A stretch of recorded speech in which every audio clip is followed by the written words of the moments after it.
할렐루야. 아멘을 좀 더 크게 하시면 좋을 것 같습니다. 기도하신 분이 아멘으로 화답하게 해달라고 기도하셨는데 응답되어야죠. 할렐루야.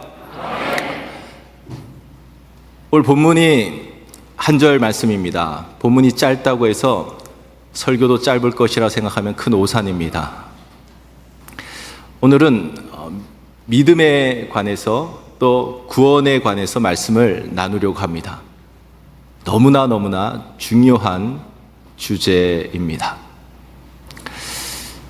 구원은 오직 믿음으로만 받을 수 있습니다.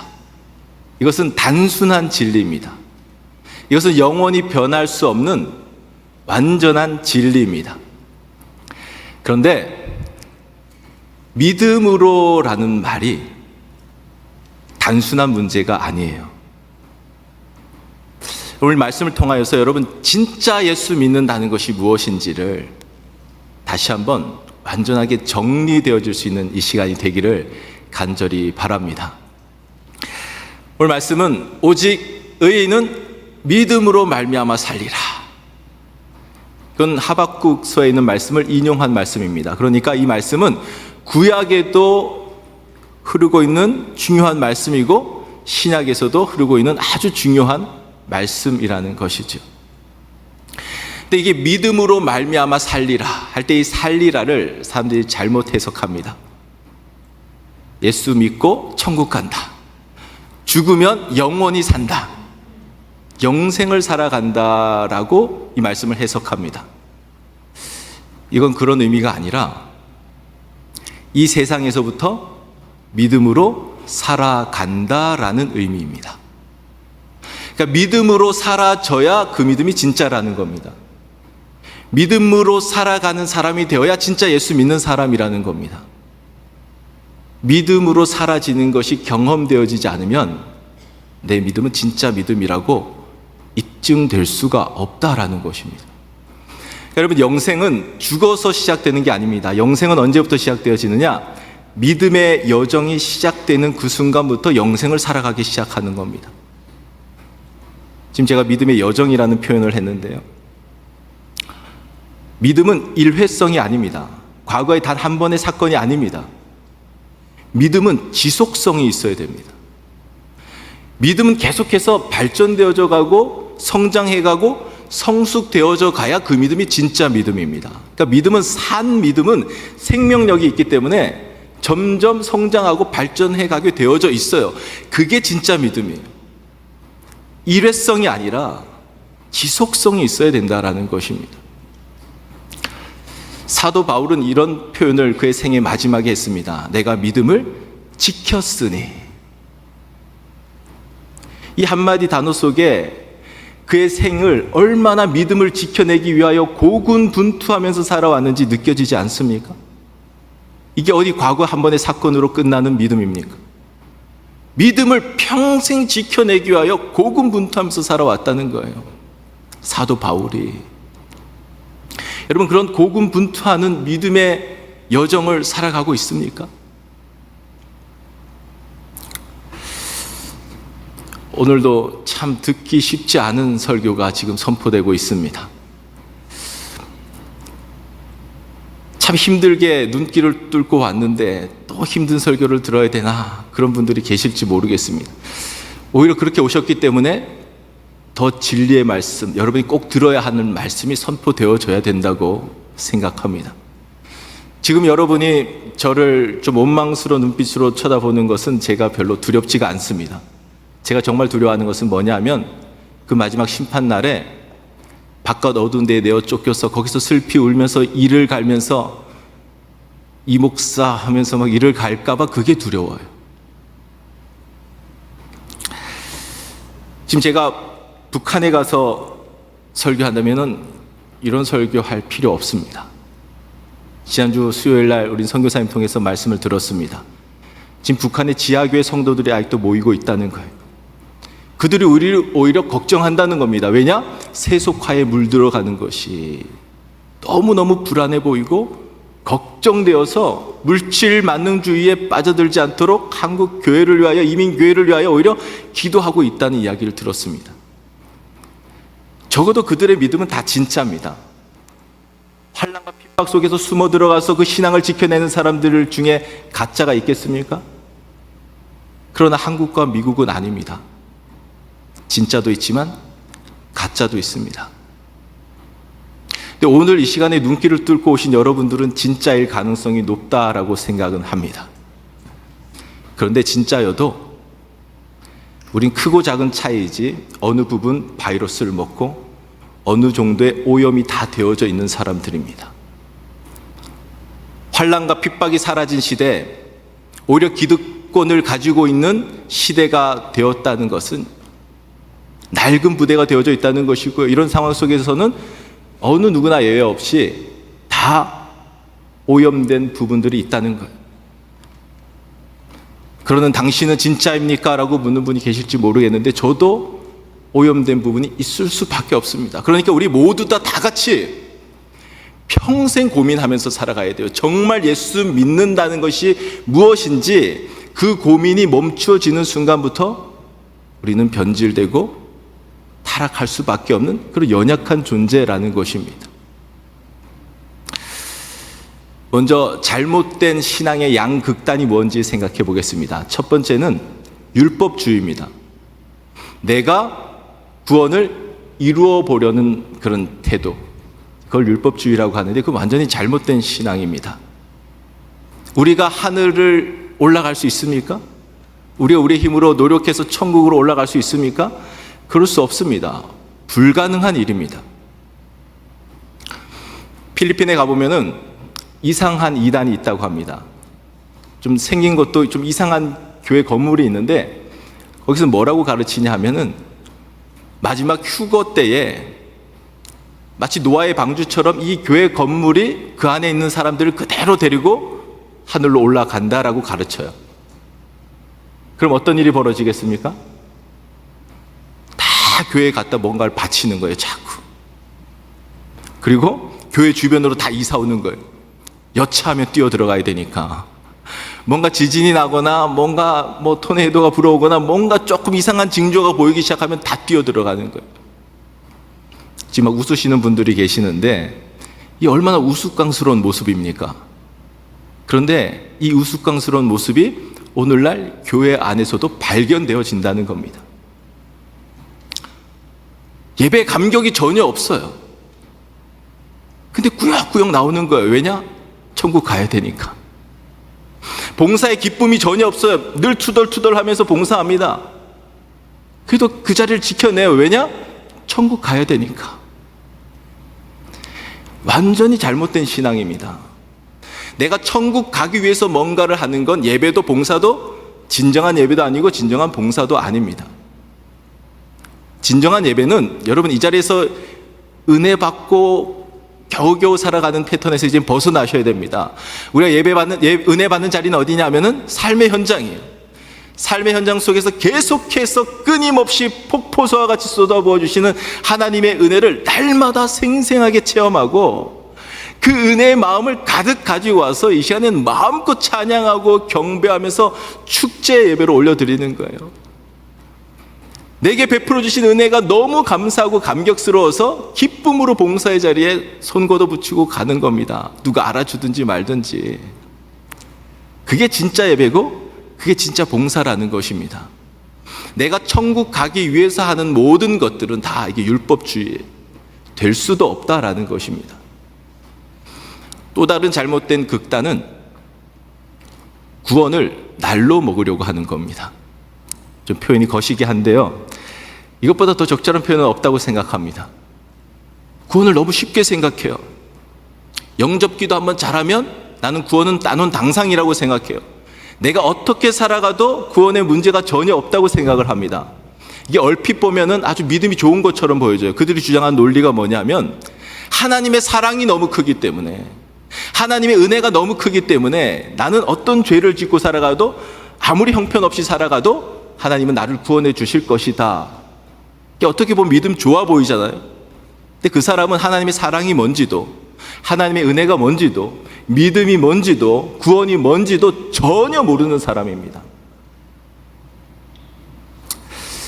이 전자의 문제가 심각할 때가 교회가 가장 타락했을 때입니다. 그때 종교개혁이 일어났습니다. 우린 지금 개혁교회 전통 안에서 살아가는 사람들입니다. 지금은 거꾸로 타락한 상태가 되었습니다. 믿음도 구원도 완전히 왜곡되어져 있는 상태에 놓여져 있다는 것입니다. 여러분, 믿음이 무엇이라고 생각하십니까? 잘 들으시길 바랍니다. 믿음이란 뭐냐면 신실하신 하나님의 말씀과 그 신실하신 하나님의 역사하심 속에서 나도 신실하게 받아들이고 신실하게 반응하는 것이 그게 믿음입니다. 그러니까 믿음은 내가 믿는 거예요. 믿음은 내가 하는 겁니다. 그게 믿는 거예요.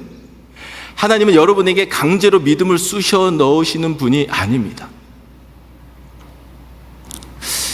우리는 뭔가 하는 것에 대한 트라우마가 있습니다. 왜냐하면 앞에서도 언급한 것처럼 타락했던 때 뭔가를 하려고 했었거든요.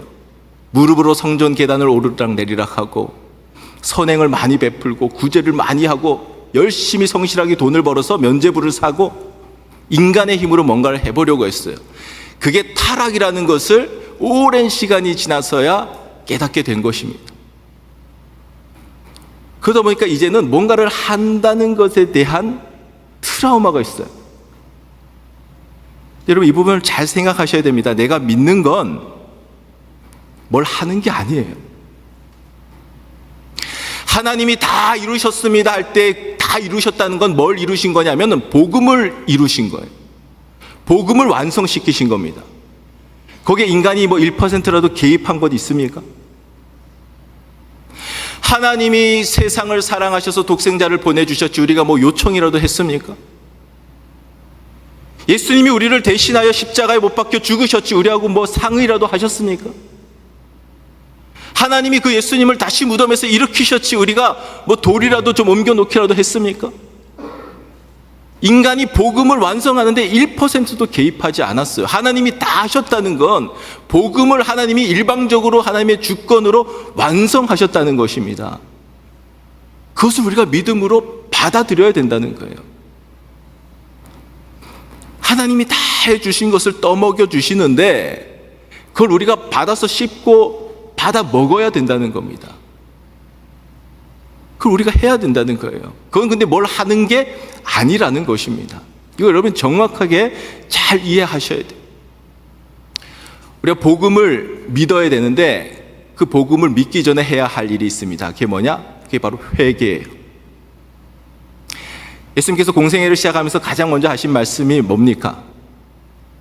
천국이 가까이 왔으니 회개하고 복음을 믿으라. 그러니까 우리가 천국으로 올라갈 수 없기 때문에 예수님이 천국을 가지고 이 세상에 오셨어요. 그러니까 내 힘으로 천국에 올라가려고 하는 게 이게 율법주의입니다. 이게 인간이 뭘 해보려고 한다는 거예요. 그게 안 된다는 걸 아시기 때문에 예수님이 천국을 가지고 오셨다고요. 근데 그것을 믿지 못하고 멍하니 있는 사람은 천국에 들어갈 수도 없고 천국을 누릴 수도 없다는 겁니다. 하나님께서 일방적으로 이루어주신 그 복음을 믿음으로 받아들인 사람만이 이 세상 속에서부터 천국을 누리면서 살아가게 된다라는 것입니다. 여러분이 회개하시려면은 우리의 실체를 깨달아야 합니다. 우리가 어떤 존재인지를 깨달아야 합니다. 그래야 회개를 할 수가 있는 거예요. 우리가 어떤 존재인지 로마서 1장 28절부터 32절까지 적나라하게 우리를 고발합니다. 혹시 여러분은 어떤 부분에 해당되고 있는지 한번 한 말씀 한 말씀을 잘 염두에 두고 읽어보시기 바랍니다. 같이 한번 읽겠습니다. 시작.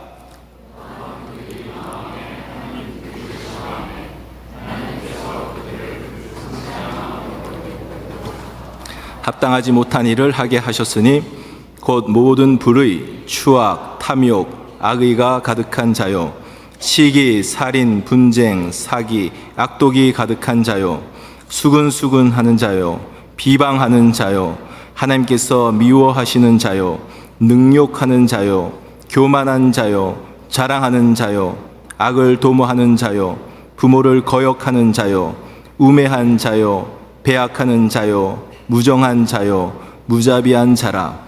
그들이 이 같은 일을 행하는 자는 사형에 해당한다고 하나님께서 정하심을 알고도 자기들만 행할 뿐 아니라 또한 그런 일을 행하는 자들을 옳다 하느니라. 마음이 정직하신 분들은 뜨끔뜨끔하는 것들이 많이 있으셨을 것입니다. 이런 일을 행하는 자는 뭐에 해당된다고요?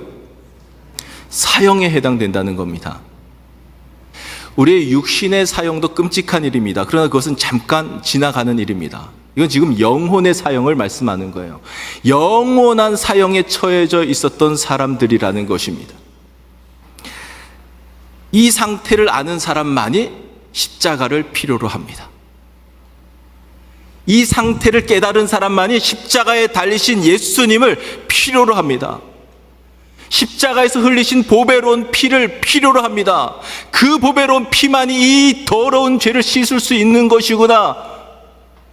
그 복음을 받아들이는 거예요. 날 위하여 대신 죽으신 예수님의 그 복음을 받아들일 수 있다는 것입니다.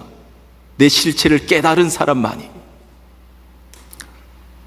오늘날의 크리스찬은 사형에서 사면되었다라기보다는, 여기서 두 부류가 나타나는데요, 사형에서 한 30년형으로 감면받은 것처럼 살아가는 모습들이 보여집니다.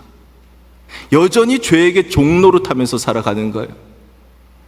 그런가 하면 사면받았다고 생각하는데 5년형, 10년형에서 사면받았다고 생각하는 거예요. 실체를 깨닫지를 못했기 때문에. 그러니까 그런 사람들에게 구원의 감격이 있겠습니까? 반쪽짜리 구원의 감격으로 살아가는 겁니다. 진짜 구원의 감격은 내가 사형에 처해야 할 사람이었구나라는 것을 깨달은 사람만이 완전한 사면을 이루어주신 것에 대하여 감사하며 감격하며 살아가는 거예요. 이 감격을 누구도 빼앗아 갈 수가 없는 거예요.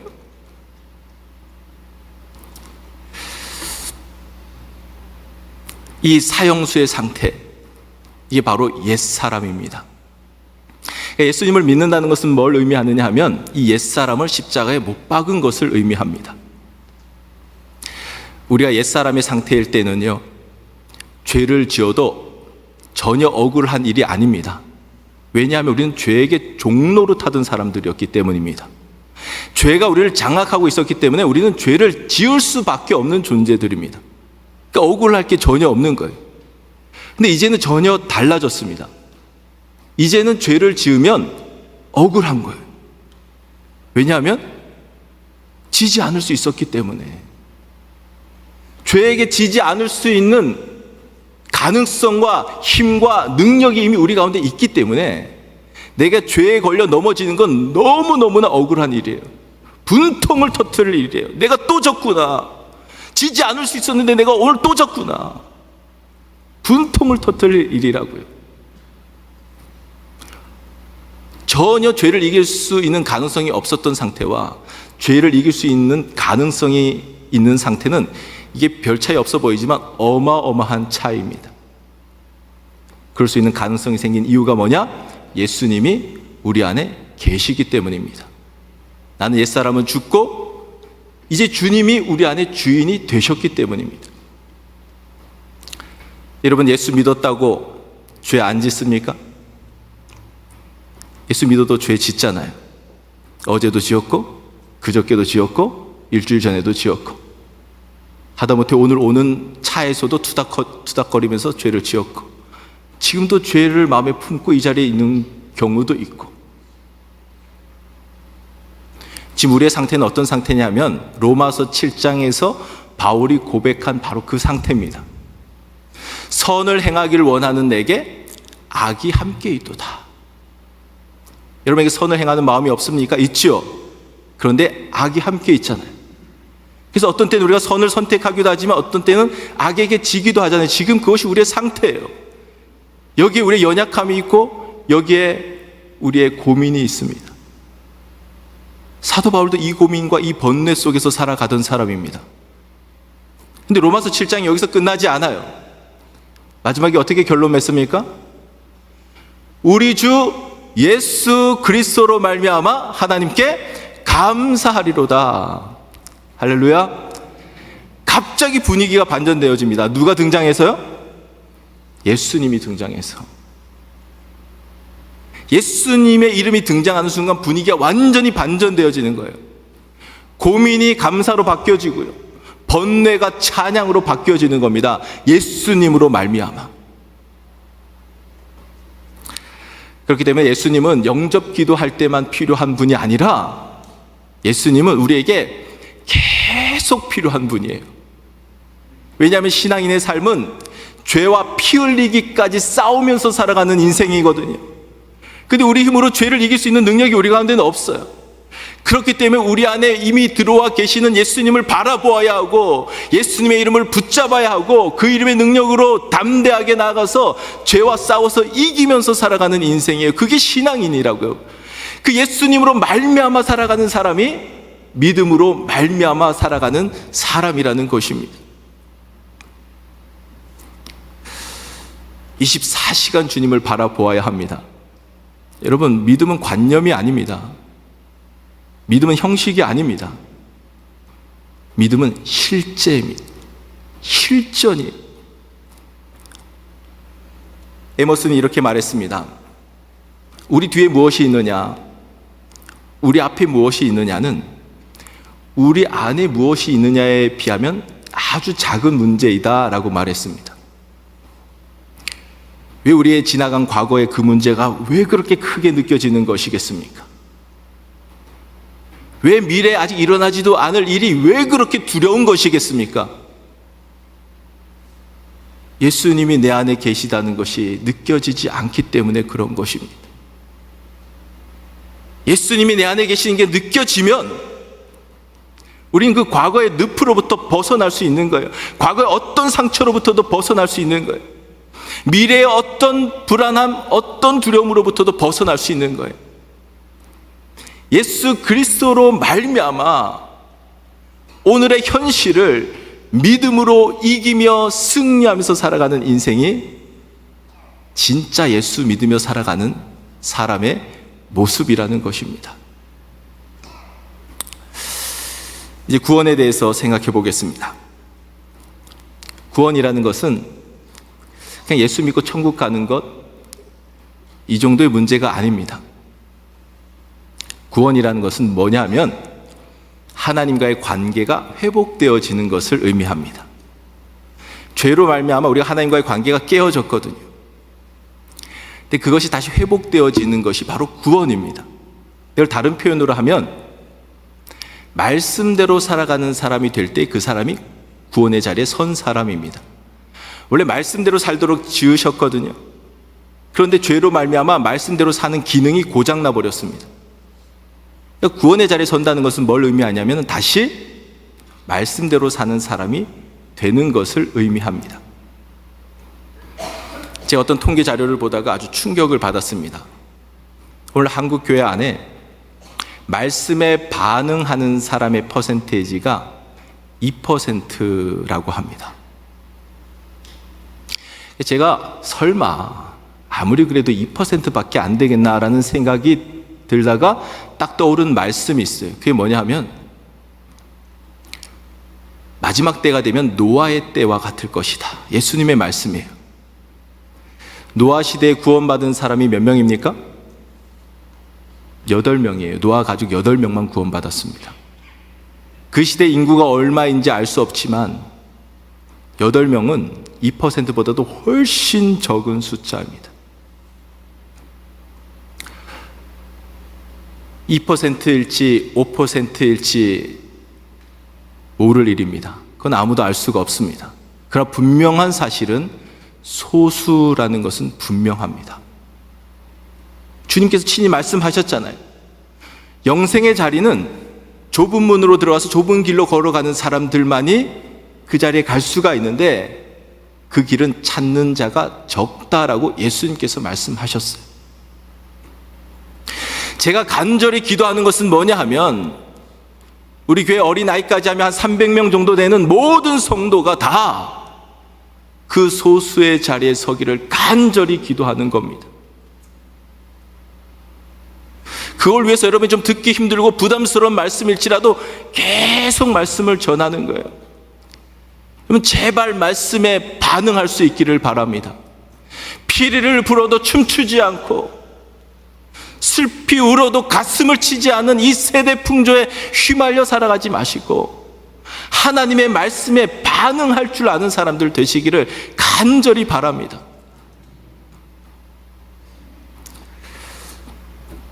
믿음으로 산다는 것은 말씀대로 사는 것을 의미합니다. 진짜 믿으면 우리는 물 위도 걸어갈 수 있습니다. 오늘 예배 끝나고 한번 여러분의 믿음을 테스트해 보겠습니다. 저와 함께 미시간 호수를 걸으러 갈 사람 한번 손들어 보시기 바랍니다. 아무도 없으시네요. 여러분이 이렇게 믿음이 없으시다는 겁니다. 그냥 가겠다는 거 아닙니다. 끝나고 우리가 3시간, 4시간 통성으로 기도하고 뜨겁게 기도하고 주여 삼창하고 이렇게 편한 자리에 사는 게 아니라 눈보라를 맞으면서 소나무 뿌리 몇 그루 뽑고 그리고 굳센 믿음을 가지고 갈 겁니다. 가서 물 위를 걸으면 어떻게 될까요? 다 빠지죠. 왜요? 예수님이 오라고 말씀하시지 않으셨기 때문입니다. 예수님이 오늘 우리에게 오셔서 물 위로 오라 말씀하시면 우리도 물 위를 걸을 수 있어요. 베드로가 언제 물 위를 걸었습니까? 시도 때도 없이 걸어 다닌 거 아니에요. 예수님이 오라 말씀하시니까 걸을 수 있었던 겁니다.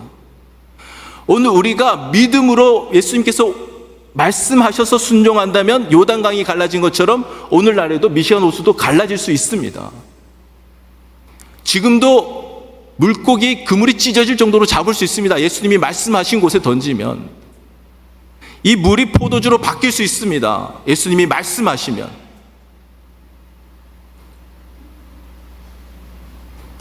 아직 물입니다.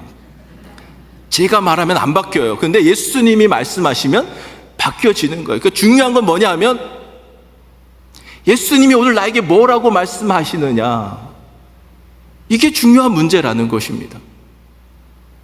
여러분, 환청을 들으려고 할 필요 없습니다. 이미 예수님께서 우리에게 말씀하시고 싶은 것이 여기 안에 다 담겨져 있어요. 그러니까 예수님 입장에서 답답하신 겁니다. 오늘도 여러분에게 계속 말씀하시는데 성경을 꾹꾹 닫아놓고 있으니까 들려지지가 않는 겁니다. 자꾸 말씀을 펴서 읽으셔야 되고 말씀이 선포되는 자리에 사모함으로 자꾸 나오셔야 돼요. 그래야 주님의 말씀이 들려지는 거예요. 지난주 동산 인도자 모임에서 그런 이야기가 있었습니다. 어떤 분이 전쟁터에서는 포켓 성경을 여기 심장에다 이렇게 넣고 다니는 경우들이 많이 있다는 거예요. 그리고 실제적으로 총알이 여기에 탁 박혀서 총알이 그 성경책을 뚫지를 못한다는 겁니다. 우리는 그런 간증 많이 들었지요. 그것도 분명 하나님의 기적이고 하나님의 보호하심입니다. 그래서 저는 더 큰 기적이 있다고 생각합니다. 그것은 뭐냐면 성경을 그런 용도로만 쓰는 게 아니라 실제적으로 성경을 펴서 읽고 그 성경 말씀 속에서 주님이 나에게 말씀하신 음성을 듣고 그 말씀에 순종하는 사람으로 내가 바뀌어져 있다면, 말씀대로 사는 법을 깨닫고 살아가는 사람이 되었다면 그게 진짜 기적이라는 거예요. 옛날엔 도저히 행할 수 없는 말씀이었어요. 작년까지만 해도 행할 수 없는 말씀이었어요. 그런데 지금 오늘 보니까 그 말씀에 내가 순종하고 있는 모습이 보여진다면 그 사람이 진짜 믿음의 사람이라는 것입니다. 그게 진짜 기적이라는 것입니다. 1940년대 어느 날 힐러리라고 하는 청년이 세계에서 가장 높은 산이라고 하는 에베레스트 산을 정복하러 갔다가 실패했어요. 그리고 그가 돌아오는 길에 이런 유명한 말을 남겼습니다. 산아, 너는 더 이상 자라지 못한다. 그러나 나는 계속해서 자라나게 될 것이다. 내 힘도, 내 경험도, 내 기술도, 내 장비도 계속해서 자라나게 될 것이다. 나는 반드시 이곳에 다시 돌아올 것이고 반드시 너를 정복하고야 말 것이다. 1953년 5월 29일 세계 최초로 다른 2명의 산악인과 함께 에베레스트를 정복한 사람이 되었습니다. 우리의 믿음의 에베레스트가 어디냐? 말씀대로 살아가는 사람입니다. 누가복음 17장에 보면 제자들이 예수님께 이렇게 요청합니다. 이렇게 기도합니다. 주여 우리에게 믿음을 더하소서. 믿음은 한 번의 사건이 아니라는 겁니다. 우리가 믿음이 연약합니다. 주님 우리에게 믿음을 더하여 주소서, 더하여 주소서. 이게 우리가 매일의 기도 제목이 되어야 합니다. 성경은 바나바를 가리켜 믿음이 충만한 사람이라고 소개합니다. 우리는 성령 충만이라는 말은 많이 들었는데 믿음 충만이라는 말은 좀 생소합니다. 근데 이 믿음은 한 번의 과거의 사건이 아니라는 것입니다. 영접기도 한번 잘했다고 그게 믿음이 전부가 아니라는 것입니다. 바나바도 믿음이 연약했을 때가 분명 있을 거예요. 그런데 점점 믿음이 더해진 거예요. 그래서 결국은 믿음이 충만한 사람이 되었다는 것입니다. 말씀대로 사는 사람이 되었다라는 것입니다. 말씀을 맺겠습니다. 예수님을 진짜 믿는다는 것은 뭐냐 하면 나 옛사람이 죽고 내 안에 예수님이 살아계시는 사람이 예수 믿는 사람입니다. 관념으로가 아니라 머리로가 아니라 그것을 생생하게 매일의 삶 가운데 체험하면서 살아가는 사람입니다. 그 주님과 함께 예수님의 이름으로 일어나서 날마다 죄와 피 흘리기까지 하며 싸우면서 이 죄의 세력으로부터 점점 벗어나서 말씀의 세력 속으로 들어가는 사람입니다.